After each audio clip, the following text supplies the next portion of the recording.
मम्मम TV. गोष्टीचं नाव आहे जादूची सायकल भाग 2.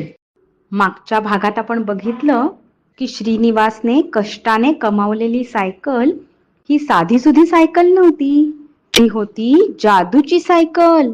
मग पुढे काय झालं? जादूची सायकल असं ऐकल्यावर श्रीनिवासला आश्चर्यच वाटलं. म्हणजे काय, तू बोलू शकतेस? त्यानं विचारलं. हो तर, मी अजून काय काय करू शकते तुला माहीत नाही. अगं, पण मग तू त्या सायकलच्या दुकानात कशी काय एवढी धुळीत पडून होतीस? अरे, ती मोठी कहाणी आहे, जाऊ दे, आता चल घरी लवकर. असं सायकलने सांगितल्यावर श्रीनिवास सायकल घेऊन घरी पोचला. तर दारातच त्याचे आई, बाबा आणि बहीण बिचारे दुःखी चेहरा करून उभे होते. आणि दारात सावकार उभा होता.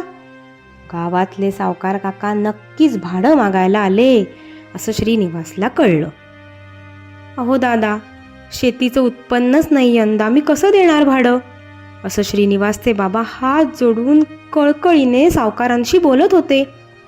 तेवढ्यात श्रीनिवास आलेला त्यांनी बघितलं आणि श्रीनिवासची सायकल पण पाहिली. सायकल पाहिल्यावर तर सावकाराचं डोकंच फिरलं आणि तो श्रीनिवासच्या वडिलांवर जोरात डाफरला. वा रे वा रामू दादा, पैसे नाही म्हणतोस आणि पोराला नवीन सायकल घेऊन देतोस, त्यासाठी पैसे आहेत वाटतं तुझ्याकडे. ते काय नाही, पैसे काढ. अहो नाही सावकार दादा, मी नाही दिली आहे सायकल. ए श्री, कोणाची आणली आहेस रे सायकल?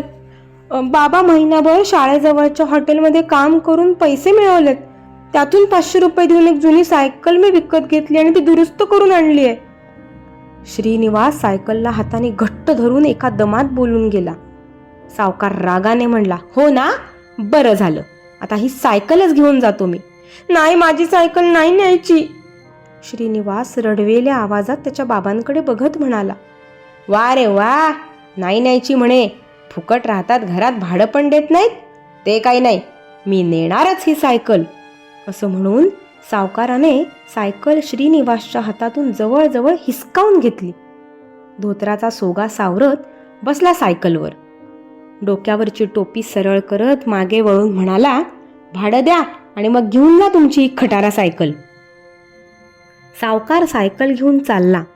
यापेक्षाही तो आपल्या सायकलला खटारा म्हणाला ह्याचा श्रीनिवासला जास्त राग आला आणि त्याला खूप खूप वाईटही वाटलं. रडू यायला लागलं. त्याचे बाबा बिचारे हताश होऊन खाली बसले. सावकार सायकल चालवायला लागणार तेवढ्यात श्रीनिवासला आवाज आला. काळजी करू नकोस, मी येईन लवकरच. चमकून श्रीनिवासने वर पाहिलं. नक्की सायकलच बोलली असणार. सायकल जणू काही हसतीये गालात असाही त्याला भास झाला. तेवढ्यात सायकलवर टांग मारून सावकार निघून गेला. इकडे श्रीनिवास त्याच्या आईबाबांना घरात घेऊन गेला. आपल्या मुलाने स्वतः कष्ट करून आणलेली सायकल सुद्धा आपण वाचवू शकलो नाही याचं त्याच्या आईबाबांना खूप वाईट वाटत होतं. तुम्ही काळजी करू नका, मी नक्की सोडवून आणीन माझी सायकल, असं श्रीनिवास आईबाबांना समजवत होता. इकडे असुरी आनंदात सावकार सायकल चालवत घरी निघाला होता. चांगला धडा शिकवला त्या रामूला असा त्याच्या मनात विचार करून तो स्वतःशीच हसत चालला होता. रस्त्यावरून निघाला तसा थोडं पुढं गेल्यावर बाजूलाच एक खड्डा होता. जसा खड्डा जवळ आला तसं सायकलने मुद्दामून खड्ड्याच्या दिशेने तोंड वळवलं. सायकलचं टायर खड्ड्यात गेलं आणि धाड करून सायकल आपटली. त्याबरोबर सावकार पण खाली पडला. पायाला चांगलंच खरचटलं. कसा बसा सावकार उठला आणि रागाने त्याने सायकलला लाथ मारली. तसा मात्र सायकलला चांगलाच राग आला. आता या सावकाराची आपण चांगली जिरवायची असं तिने ठरवलं.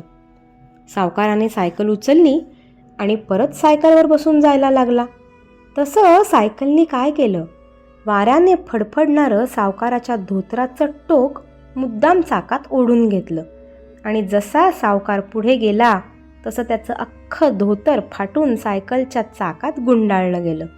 बिचारा सावकार कसा बसा सायकलवरून उतरला आणि अडकलेलं धोतर सायकलच्या चाकातून सोडवायचा प्रयत्न करायला लागला.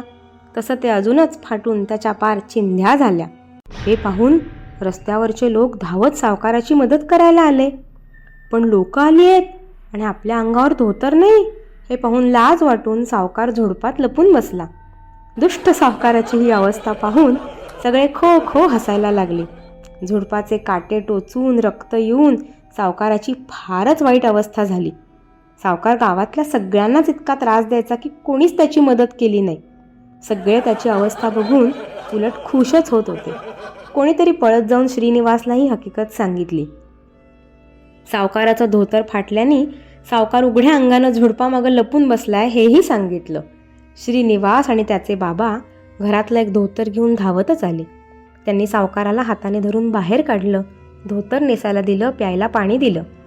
सावकाराला त्याच्या वागणुकीचा फार पश्चाताप झाला. तो शर्मिंदा होऊन म्हणाला, अख्खं गाव माझी फजिती बघून हसत होतं, कोणी मला मदत केली नाही. पण मी तुम्हाला वाटेल तसं बोललो.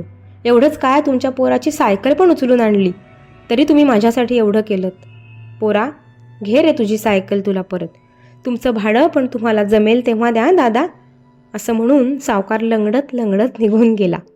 श्रीनिवासने प्रेमाने सायकल उचलली.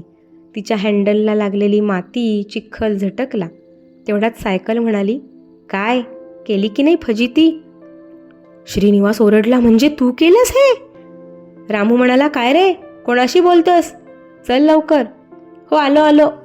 श्रीनिवासने सायकलवर पाय टाकला आणि सायकल आणि श्री दोघे हसत हसत घरी आले. पुढच्या भागात जादूची सायकल अजून काय गमती जमती करणार आहे नक्की बघा. जादूची सायकल भाग 3 येत आहे लवकरच मम्मम टीव्हीवर.